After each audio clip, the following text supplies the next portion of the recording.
How would I describe KOH? You know, that's a good one.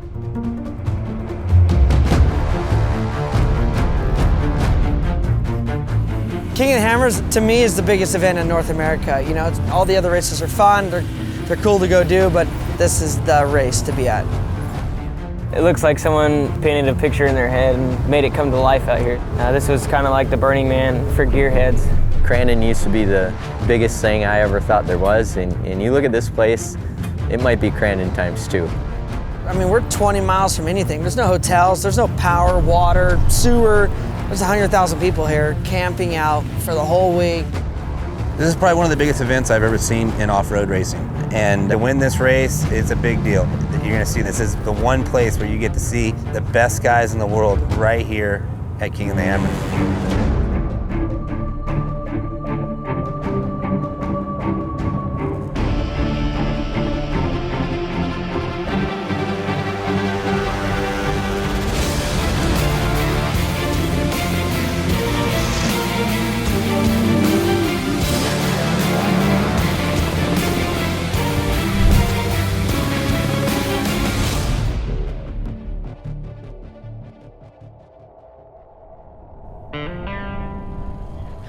KOH, for somebody who's never been out here, is huge. A lot of people watch it online, and I think they kind of get a perspective of how big it is, but when you really show up and get a live view of how it actually is out here, it's pretty crazy.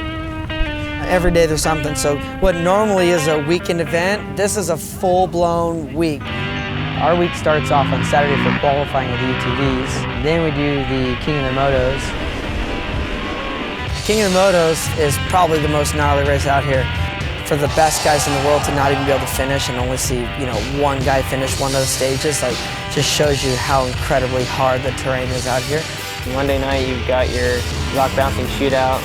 They're going up the qualifying course from last year, which is basically a vertical wall that is probably near 10 feet tall. I won't even go down it, let alone up it. It's so gnarly. It sounds like 1 or 2 guys made it out of 20 that tried. And then Tuesday was Power Hour. Every year they have it, and it's usually your top contenders that bring it and run qualifying so everybody all across the world can see it. From qualifying, next day, straight up UTV race. So yeah, you need to finish around 5 in the afternoon, change your whole mindset, get yourself into the UTVs, get all the chase trucks ready, and then go race.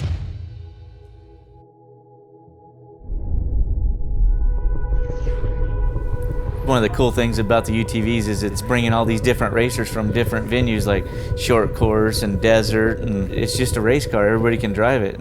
So Monster has a full arsenal of drivers out here. They have Casey coming from the short course world, Mark Burnett, myself, who I've competed in the Hammers now 5 years. The Campbell's a Monster family, a dad, son, and a daughter out here, all racing UTV.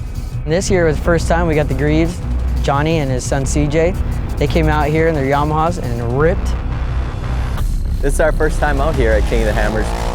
Had a good qualifying session. I was number 1, CJ was number 2.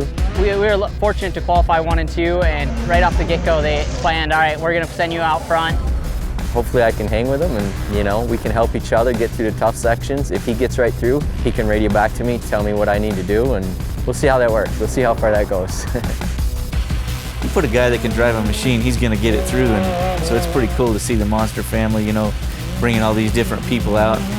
I mean, they're short course racers and their cars are set up good, and to tell you the truth, I didn't think that damn Yamahas were gonna be that good, but they're pretty badass. This is one of the craziest races I've ever been involved in. Just the desert, you're out there and you're going through whoops as big as the car and rocks as big as the car. I mean, they're Volkswagen bus size rocks, and start picking through it. And it only takes one rock that you can get stuck on, and you could be there for 20 minutes.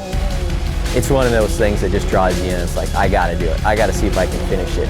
Last year, everybody's like, oh, it was easy. Well, Dave Cole, you know, this is the hardest race in the world, so he had to put an exclamation point on that. It wears you out in your mind just trying to figure it out, you know, and you're going 1 mile an hour, and it's just wearing you down. There was probably one section that took us out of that race. We rolled over 3 times in a matter of, I don't know, 3 miles or something like that. So I would say we're a rookie for sure. Dragging your UTV through the hardest trails at Johnson Valley. We use the winch, several times, got stuck a lot, got even more stuck, and then somehow made it out of it. Huge congratulations, CJ Greaves crossing the finish line. He is indeed, but there's more drama following. Casey Currie is hot on his heels. You know, the course is brutal, man. Yeah, we like mayhem, man. I got 5 cars out here and 2 for the big race on Friday. And I know it's only Wednesday, but Friday's gonna be one hell of a show.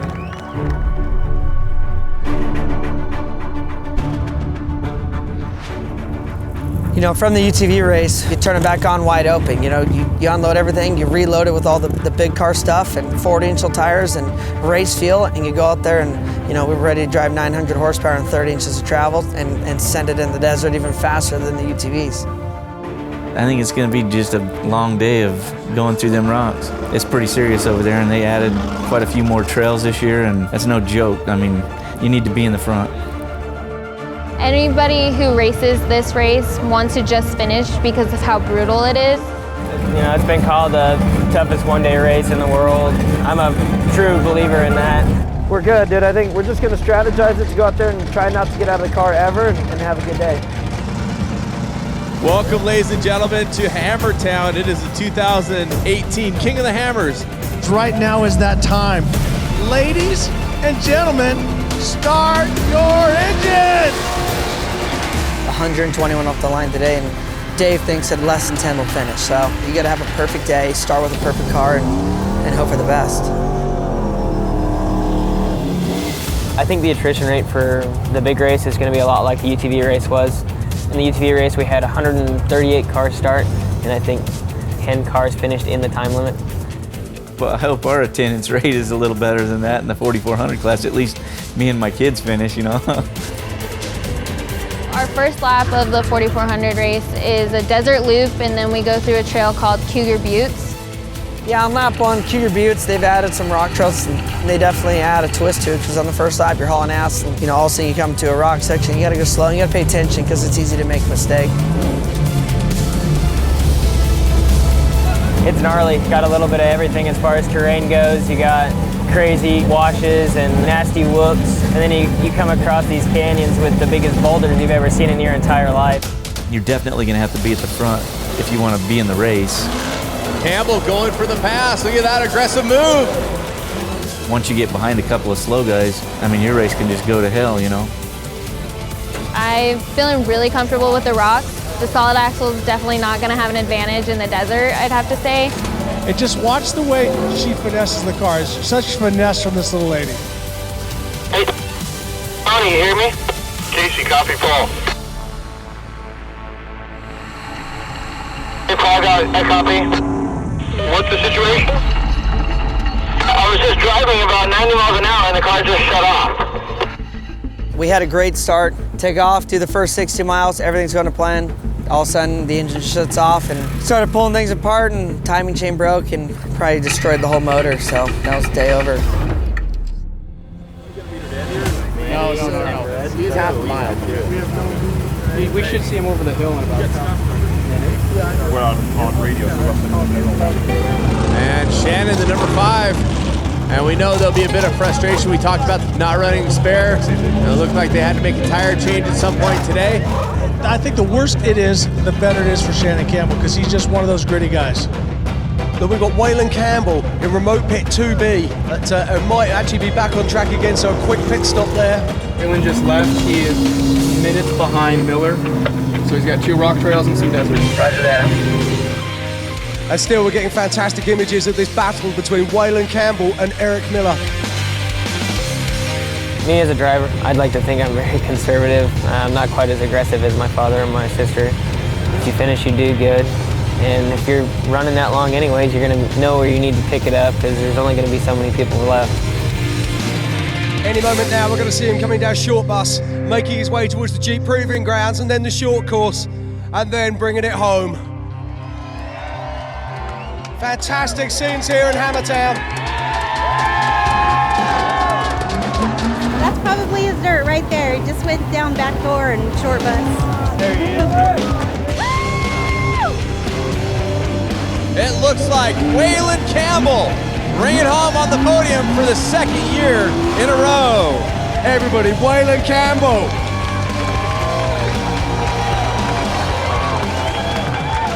Well, we've watched you all throughout the day, and you seem to get faster and faster and faster as the laps progressed. I just kept hearing chatter on the radio about where people were at, and it just made me want to go faster, and then I'd screw up and almost break something or almost wreck. And Campbell's making his way around the short course now.